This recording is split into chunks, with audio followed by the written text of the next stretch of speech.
আসসালামু আলাইকুম ভিউয়ার্স, কেমন আছেন সবাই? তো আজকে আপনাদেরকে আমি শুকনো চালের গুঁড়ো দিয়ে তুলতুলে নরম চিতই পিঠা তৈরি করে দেখাবো। যেই পিঠাটা উপর থেকে হবে একদম সফট আর নিচের দিকটা একদম ক্রিস্পি হবে। তো এটা আমি গ্যাসের চুলায় তৈরি করেছি। দেখতেই পাচ্ছেন, ভিতরটা ভেঙে দেখাচ্ছি কত সুন্দর হয়েছে। ভিতরটা একদম জালি জালি হয়েছে। তো আপনারা এই পিঠাটা গ্যাসের চুলায় খুব অল্প সময়ে তৈরি করে নিতে পারবেন শুকনো চালের গুঁড়ো দিয়ে। তো মূল রেসিপিতে চলে আসলাম।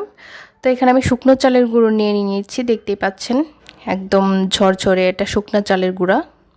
তো এটা দিয়ে আমি আজকে পিঠা তৈরি করে দেখাবো খুব সহজ পদ্ধতিতে। তো আমি চালের গুঁড়ো নিয়ে নিয়েছি। এখানে আমি পরিমাণ মতো স্বাদ মতো লবণ দিয়ে দিচ্ছি।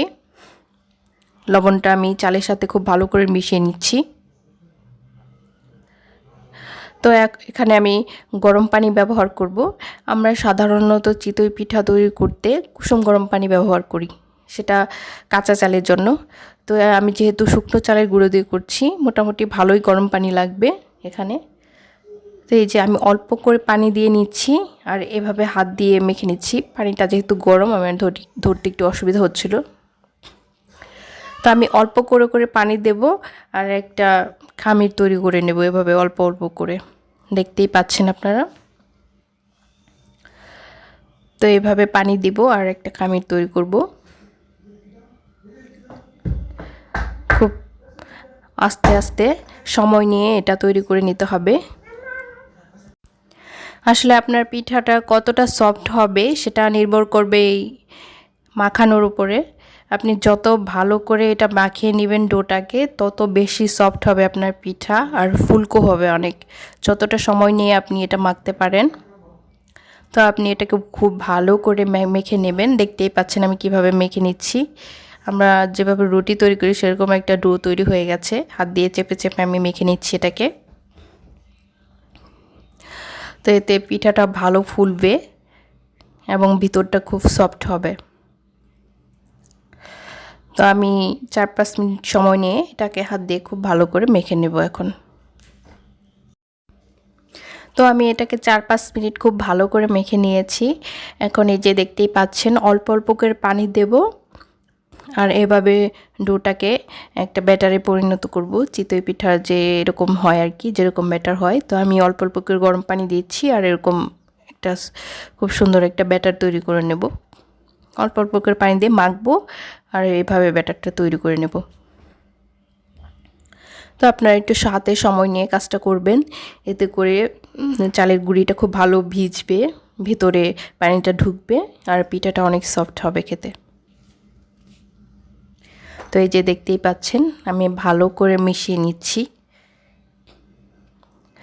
তো এই যে যখন একটু পাতলা হয়ে আসবে ব্যাটারটা, তখন হাত দিয়ে যেভাবে ঘুরিয়ে ঘুরিয়ে এভাবে ব্যাটারটা তৈরি করে নেব আমি।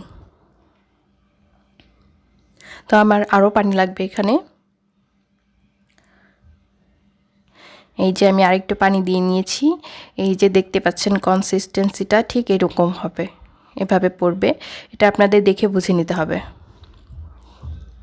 তো আমার ব্যাটারটা রেডি হয়ে গেছে ওই দিক থেকে। এখানে আমি একটা মাটির খোলা গ্যাসের চুলায় বসিয়ে নিয়েছি।